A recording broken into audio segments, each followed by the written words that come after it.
ಎಲ್ಲರಿಗೂ ನಮಸ್ಕಾರ. ಮಾತಿರಲ್ಲ ಸೊಲ್ಮೇಲು. ಇವತ್ತು ಸಂಡೇ. ನನ್ನ ಮಕ್ಕಳ ತರಗತಿಯಲ್ಲಿ ಅಂದರೆ ಕ್ಲಾಸಲ್ಲಿ ಬಾಲ ಸಂಸ್ಕಾರ ಕೇಂದ್ರದಲ್ಲಿ ಇವತ್ತು ಪ್ರೋಗ್ರಾಮ್ ಇದೆ. 3ನೇ ವರ್ಷದ ವಾರ್ಷಿಕೋತ್ಸವ ಆ್ಯನಿವರ್ಸರಿಯನ್ನು ಅವರು ಇವತ್ತು ಸೆಲೆಬ್ರೇಟ್ ಮಾಡ್ತಾ ಇದ್ದಾರೆ. ಅವರಿಗೆ white and white dress code ಇತ್ತು ಮತ್ತು ಆರೆಂಜ್ ಶಾಲ್ ಹಾಕಲಿಕ್ಕಿತ್ತು. ನನ್ನ ಮಗಳು ಬೇಗನೆ ಹೋಗಿದ್ದಾಳೆ. ನೇಬರ್ ಫ್ರೆಂಡ್ ಇದ್ಲು ಮತ್ತು ಅವರ ಜೊತೆ ಅವರ ಅಮ್ಮ ಇದ್ದರು, ಹಾಗಾಗಿ ಕಳಿಸ್ಕೊಟ್ಟೆ ನಾನು. ಹಾಗಾಗಿ ಅವಳು ಬೇಗ ಹೋಗಿದ್ದಾಳೆ. ನನ್ನ ಮಗನನ್ನು ನಾನು ಇವಾಗ ಕರ್ಕೊಂಡು ಬರ್ತಾ ಇದ್ದಾನೆ. ಅವನು ತುಂಬ ಲೇಟ್ ಆಗಿದೆ ಇವತ್ತಿನ ತಿಂಡಿ ಊಟ ಎಲ್ಲ ಅಲ್ಲೇ ಅಂತ ಹೇಳಿದರು. 8:15ಗೆ ಬರಲಿಕ್ಕೆ ಹೇಳಿದರು. ಪೇರೆಂಟ್ಸ್ ಕೂಡ ಬಂದು ಕೂತ್ಕೋಬೋದು. 11 ಗಂಟೆ ನಂತರ ಸಭಾ ಕಾರ್ಯಕ್ರಮ ನಡೆಯಲಿಕ್ಕಿದೆ. ಒಂದು 2 ಗಂಟೆ ತನಕ ಇರ್ಬೋದು, ಇಲ್ಲ 1 ಗಂಟೆ ತನಕ ಇರ್ಬೋದು. ಮಕ್ಕಳಿಗೆ ಊಟ ಎಲ್ಲ ಅಲ್ಲೇ. ಯಾರೆಲ್ಲ ಪೇರೆಂಟ್ಸ್ ಇರ್ತಾರೆ ನೋಡಿ, ಪ್ರೋಗ್ರಾಮ್ ನೋಡಲಿಕ್ಕೆ ಬರ್ತಾರೆ, ಅವರಿಗೆ ಊಟ ಅಲ್ಲೇ ಇವತ್ತು. ಮರುದಿವಸ ಕೃಷ್ಣಾಷ್ಟಮಿ ಆದ ಕಾರಣ ನಾನು ಕೂತ್ಕೊಳ್ಳೋದಿಲ್ಲ. ನನಗೆ ಸ್ವಲ್ಪ ಪರ್ಚೇಸಿಂಗ್ ಇತ್ತು, ಹಾಗಾಗಿ ನಾನು ಮಕ್ಕಳನ್ನು ಬಿಟ್ಟು ಸ್ವಲ್ಪ ಹೊತ್ತಷ್ಟೇ ಕೂತ್ಬಿಟ್ಟು ನಾನು ಹೋಗ್ತಾ ಇದ್ದೇನೆ. ನನ್ನ ಮಕ್ಕಳು ಬೇಗ ಬಂದ ಕಾರಣ ಬ್ಯಾಗ್ ಮತ್ತು ವಾಟರ್ ಬ್ಯಾಗನ್ನು ಮನೆಯಲ್ಲೇ ಬಿಟ್ಟು ಬಂದಿದ್ಲು. ನಾನು ಕೊಟ್ಟು ಮತ್ತೆ ಮನೆಗೆ ಹೋಗುವಂತ ಅಂದ್ಕೊಳ್ತಿದ್ದೆ. ಬ್ಯಾಗ್ ನನ್ನ ಕೈಯಲ್ಲೇ ಇತ್ತು.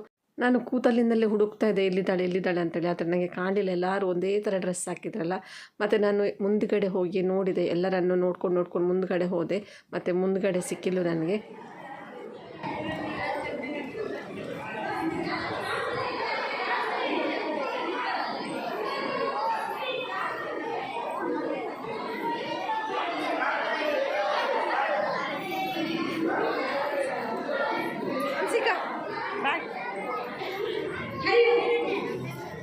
ಇವಾಗ ನಾನು ಮತ್ತು ನನ್ನ ಹಸ್ಬೆಂಡ್ ಪೇಟೆಗೆ ಬಂದಿದ್ದೇವೆ. ಸ್ಟೇಟ್ ಬ್ಯಾಂಕಲ್ಲಿ ಎಲ್ಲ ಪರ್ಚೇಸ್ ಮಾಡಿಬಿಟ್ಟು ತರಕಾರಿ ಹಣ್ಣು ಎಲ್ಲ ಬೇಕಿತ್ತು, ಅದೆಲ್ಲ ತೊಗೊಂಡ್ಬಿಟ್ಟು ಇವಾಗ ನಾವು ಕಾಸ್ಟಿಟಿಗೆ ಬಂದಿದ್ದೇವೆ.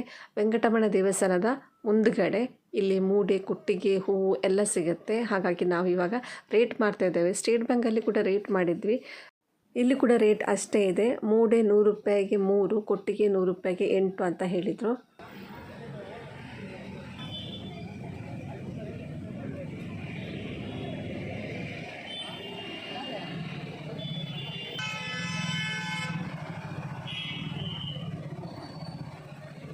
ಲಾಸ್ಟ್ ಇಯರ್ಗಿಂತ ಈ ವರ್ಷ ಕಡಿಮೆನೇ ಸಿಗ್ತಾಯಿದೆ ಮೂಡೆ ಮತ್ತು ಕೊಟ್ಟಿಗೆ. ಲಾಸ್ಟ್ ಇಯರ್ 100 ರೂಪಾಯಿಗೆ 5 ಏನೋ ಇತ್ತು, ಈ ವರ್ಷ 100 ರೂಪಾಯಿಗೆ 3. ಇವಾಗ ಹೂ ತೊಗೊಳ್ಳಿಕ್ಕೆ ಅಂತ ಬರ್ತಾ ಇದ್ದೇವೆ. ಹೂವಿಗೆ ಕೂಡ ಹಾಗೆ ರೇಟ್ ಜಾಸ್ತಿ ಇದೆ. ಹಬ್ಬದ ಕಾರಣ ಹಬ್ಬದಲ್ಲಿ ಯಾವಾಗಲೂ ಹಾಗೆ ರೇಟ್ ತುಂಬ ಗಗನಕ್ಕೇರಿರುತ್ತೆ. ಆದರೆ ಎಂತ ಮಾಡಲಿಕ್ಕೆ ಆಗೋದಿಲ್ಲ, ಹಬ್ಬದ ದಿವಸ ಹೂ ಬೇಕೇ ಬೇಕಲ್ವ, ತೊಗೊಳ್ಳೇಬೇಕಾಗತ್ತೆ. ಇಲ್ಲೇನು ಗೊತ್ತಾ, ಒಬ್ಬರು ಏಜ್ ಆದವರಿದ್ದರು.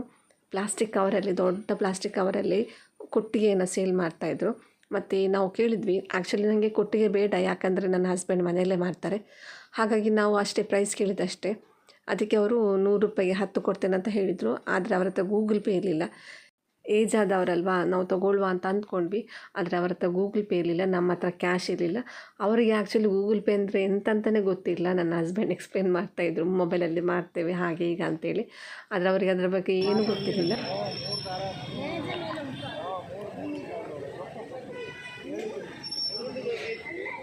Enggak. 100 ರೂಪಾಯಿಗೆ ಏನು? 100 ರೂಪಾಯಿಗೆ 3.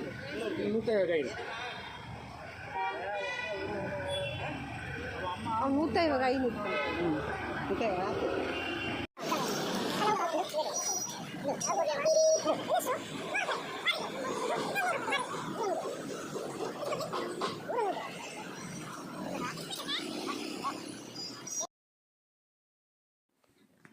ಕೃಷ್ಣಾಷ್ಟಮಿಯ ಪರ್ಚೇಸಿಂಗ್ ಎಲ್ಲ ಆಯಿತು. ನಾವು ಇವಾಗ ಮನೆಗೆ ಬಂದು ನನ್ನ ಹಸ್ಬೆಂಡ್ ರೆಸ್ಟ್ ಮಾಡ್ತಾ ಇದ್ದಾರೆ, ನಾನು ಮಾತ್ರ ರೆಸ್ಟ್ ಮಾಡಲಿಲ್ಲ. ನನಗೆಲ್ಲ ಸೆಟ್ ಮಾಡಬೇಕಿತ್ತು. ಸೆಟ್ ಮಾಡಿ ಇವಾಗ ನಾವು ಮನೆಗೆ ಕೊಂಡೋಗ್ಬೇಕು, ಅತ್ತೆ ಮನೆಗೆ. ಇದೆಲ್ಲ ನಾನು ತೊಗೊಂಡಿರೋದು ಅತ್ತೆ ಮನೆಗೆ. ತರಕಾರಿ ಆಗಿರ್ಬೋದು, ಫ್ರೂಟ್ಸ್ ಆಗಿರ್ಬೋದು, ಎಲ್ಲ ತೊಗೊಂಡಿರೋದು ಅತ್ತೆ ಮನೆಗೆ.